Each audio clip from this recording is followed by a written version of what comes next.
zimoso afite Bordeaux yabereye mu cyiciro cya kane muri Ninde League. Ariko ni ikipe ikomeye. Irakomeye. Ari mu Faransa. Ikomeye buriya ya kera hacamo abakinnyi bakomeye cyane bora Bordeaux. Buriya uzamu wayo uyu munsi samwita Andy Carroll. Urumva Travis Mushyaba gukina na Carroll. Ntabwo byoroshye. Ibintu bikomeye. Abakinnyi bacu bakina i Burayi bo ugira ngo urwo rwego usibye wenda nka Jihad ururenze. Ujyanga wenda na Ange nako ujyanga benshi bakina kuri iyo niveau. Jihad ejo bundi yarahanganye. Ahanganye naho bita ba Andriy Yarmolenko. Jihad yari ku rundi rwego. Anyways ariko abagande bo bakaniye izi match ebyiri za Sudan bavuga ko bagomba kwikubita bagahita bajya mu cy'Afurika nepe. Kandi nibayitsinda kuko barabagiye birangiye. Atandatu niyongera ko bafite kuko bafitane niba kubita Sudani bagahita bajya Juba kandi nabo bafite ubushobozi bwo kuyivuturirayo. Turaza kugira umwanya waje kuganira kuri imikino ya qualification y'igikombe cy'Afrika by'umwihariko equipe y'igihugu Amavubi iri mu gihugu cya Côte d'Ivoire ya Abidjan. Mugenzi wacu kwizigira Jean Claude ariyo turaza kugira umwanya wo kumuvugisha tuganiriza tubwire uko imyitozo yagenze n'imyiteguro yose muri rusange. Ariko turaza kumva president wa Federation y'umupira w'amaguru mu Rwanda Bwana Alphonse Munyantwari yatanze icyizere cy'uko ibintu bizagenda neza. Yavuze amagambo akomeye by'umwihariko agaruka no kumutoza mukuru w'ikipe y'igihugu Amavubi Bwana Torsten Frank Spittler umudage. Burya nubwo rwose amaze iminsi atabaza ko akeneye amasezerano mashya, Perezida wa Federation yavuze ko agifite amezi nibura 3 igihe cyo kuganira kizabaho niba ngombwa yongererwe cyangwa se kiyongererwa, ariko aracyafite amezi 3 yo gukora akazi ke. Bisa nkaho n'ubundi zi qualification zarangira ari bwa amasezerano ye arimo kurangira. Perezida wa Federation yabigarutseho. Hanyuma kandi turaza kumva uwo bita Imanishimwe Emmanuel Mangwende, umusore w'ikipe ya AL Limassol yo mu gihugu cya Cyprus, nubwo atarakina umukino n'umwe i Burayi ariko yagarutse muri ekipe y'igihugu ndetse yashimye cyane uburyo niyo mugabo Claude yamukoreye mu ngata yamusigariyeho kuri uriya mwanya. Turaza kuganira turasesengura turebe ko sigariyeho ayizeye kongera kusubizwa. Turasesengura turebe niba ubundi Mangwende agarutse koko ahita yinjira muri 11 kuko imikino ibiri Claude yaherutse gukina mu by'ukuri muri ekipe y'igihugu kuri uriya mwanya yawukinnye neza cyane. Bisa nko binari hejuru ya performance ya Mangwende muri equipe nationale mu mikino yaherukaga, ntabwo byari meze neza cyane. Hanyuma ubwo iyo ni ikipe y'igihugu Amavubi. Abatobo batsinzwe mu gihugu cya Tanzania umukino wa mbere, batsinzwe n'ikipe y'igihugu ya Sudan under 20 irimo gutozwa na Bwana Eric Nshimimana. Hariya batsinzwe umukino wa mbere. Birasaba iki ngo basohoke muri iyi mikino navuga yijonjora, barimo gushaka qualification y'igikombe cy'Afrika ariko muri zone ya Sekafa. Turaza kureba amahirwe hari n'ibigoye bihari bareba bakinnye umukino wundi, turaza kwabwira uko gahunda zose zihagaze. Hanyuma kandi ubwo hanze y'u Rwanda uyu munsi isasa bazuzuye Cairo mu gihugu cya Misiri hari tombora ya Shan. Turaza korera tumenya Amavubi azakina nande muri raundi ya mbere na raundi ya kabiri. Tureko tuzajya muri Shan izabera muri Uganda, Tanzania na Kenya. Yes, byamaze kuba aravuga ko bikiri ubwiro kugeza ubu ngubu kwera ko nta zindi detaye abantu muri kafu bari batanga n'abantu muri Ferwafa nge na bajije basanzwe babikurikirana bambwiye yuko nta full details aho baza kuzimenyera baza kuziduha. Tombora ariko irabasasa birabereka rero n'ubundi ubwo turaza kureba abanyarwanda bategereje kumenya turatombora nde muri iyi mikino ya Shan. Ubwo akategereza turebe. Yego dufite dossier ziremereye cyane. Equipe ya Manchester City yatangije intambara y'ubutita muri Premier League ku buryo bukomeye cyane. Irimo irigamba intsinzi iremereye cyane kuri Premier League ndetse yandikiye amakipe 19 asigaye ya Premier League ababwira ngo nyaboneka muhaguruke. Ni nka yemwe bya stand up. Muhaguruke nyaboneka turebe uburyo Premier League twayigobotora kuko irimo kuturenganya, irimo kuduhimbira amategeko atabaho itubuza ubwinyagamburiro mu gukoresha no gucunga imari. Turaza kubisesengura turebe Premier League kuri umudage nemera cyane bitwa Florian Plettenberg. Uyu akaba mu by'ukuri ari umunyamakuru ubitangazamakuru bikomeye cyane ukunda kwandika kuri ekipe y'igihugu Budage ndetse na FC Bayern Munich. Akaba rero ari umunyamakuru ukomeye cyane Florian Plettenberg.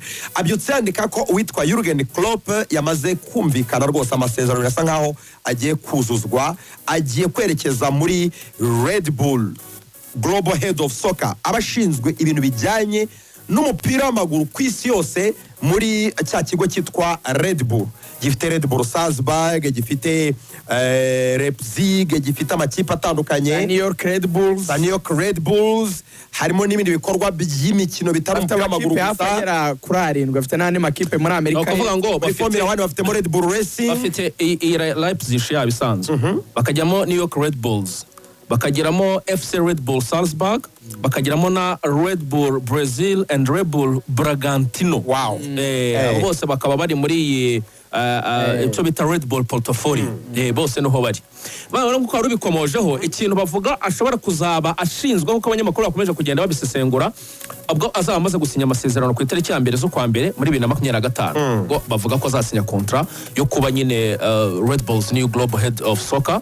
Bari kuvuga yuko mu bintu azaba ashinzwe ibikorwa by'umupira w'amaguru, icyo bita ubwo barakomeza kugenda babisobanura bavuga bati including coaching, player development, kuzamura abakinnyi, transfers, kwinjiza abakinnyi mu maklub yabo. Yego, nibyo bintu. Hanyuma bakanasobanura ko muri kontra ye ngo harimo clause itazamukumira mu gihe yakwifuzwa n'ikipe y'igihugu Budage kuko arifuza kwitoza. Bivuze ngo mu gihe bazatandukana na Julian Nagelsmann wenda bitagenze neza mu gihe kiri imbere, bakazifuza Klopp, iyo kontra iyo muri Red Bull ntabwo izamukumira kwa ikipe y'igihugu Budage. Aka kazi umutoza watoje wa Manchester United witwa Ralf Rangnick yigeze kugakora. Iby'abashinzwe banumvisha ngo coaching ntabwo ari ukujya kuri match ngo atoze ikipe imwe muri izo, ahubwo iyo amakipe ahuriye muri icyo nyine cya Red Bull portfolio, mu makipe navuga ngo afite nk'umuyobozi umwe cyangwa uruganda batari inkunga rumwe runo energy drink ya Red Bull, icyo bakora no kuvuga ngo bagomba kugira uburyo bahuriyeho bw'imikinire. Buriya na football group amakipe yabo agira uburyo bahurira bwo bw'imikinire. So ni nkande nakwita umucurabwenge ugiye noneho gucura uburyo bw'imitoreze, uburyo bw'imikinire. Umwana urerwa muri academy ya Red Bull agomba gukina te, ese umukinnyi twamukora mu ihe champion twamuzana mu yindi kipe wenda iri muri champion ikomeye kurushaho. Iki kintu cyo guhuza ibya scouting ibyo nibyo agiye kubashinzwe. No ngo azakora icyo nakwita nka skeleton. Skeleton ni nk'iki? Ni igihimba cyangwa se n'igishushanyo. Ni igishushanyo abandi batoza ayo makipe bafite akazi ko gutoza za Red Bull bazajya bagenderaho, batoza abakinnyi mu bato ndetse no mu bakuru. None azajya nanajya wenda muri Red Bull yo muri Brazil arebe mu mwana mwiza mu Red Bull Salzburg ariko hasi cyane abimeze nabi, irimo iratsindwa ibitego 5 n'amakipe yo muri Autriche, ni ikipe iri hasi biteye ubwoba. Ntekereza ko amugani bakeneyemo umuntu w'umucurabwenge ushobora kuzamurira amakipe urwego.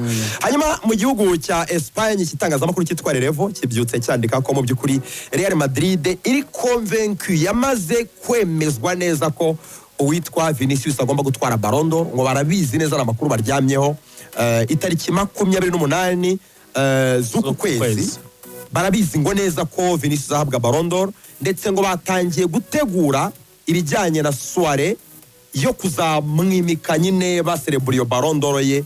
Ngo nta makuru rwose akirimo, ngo bamaze kubona notification uko Real Madrid iteye cyangwa uko imeze. Real Madrid ni ikipe nyuma yo kuba yarayoboye intangiriro z'umupira w'amaguru ku mugabane w'Uburayi igatwara Champions League 5 zikurikiranya nyuma y'intambara y'isi ya kabiri, abantu bose bari mu bibazo, isa naho yahise igira ikintu cy'ijambo riruta iryane makipe ku mugabane w'Uburayi, by'umwihariko ku kijyanye no kureshya abakinnyi. Ibi bintu bisobanuye iki?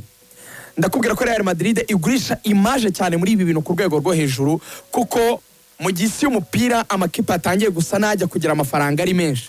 Real Madrid isegarina ijambo rimwe ryo kukubwira, irakubwira ngo ninde ukomeye wakinnye umupira w'amaguru utaranyuze hano ku migabane yose y'isi. Baricara bakagusubiza mu myaka muri za 70 Axel, bakakubwira bati umunyahongiriya rurangiranwa umwe mu batsindaga ibitego byiza kurusha abandi yanyuze hano. Bakakubwira ati imbere gato mu myaka y'igimbe umuntu wo muri Amerika Latine wabicaga bigacika, Barca yaramushatse ariko birangira tumutwaye tumuzana hano akora ibitangaza. Agomba kuba rinde ni izina rizwi yarayitabye n'Imana mu minsi ishize. Umunyamerika Latine rurangiranwa muri Real Madrid watsinze ibitego byinshi, izina rizwi Alfredo Di Stefano. Yakiniye ibihugu bibiri, yakiniye Espagne na Argentine. Barakubwira bati urashaka iki kintu niba uri umwana we firiya.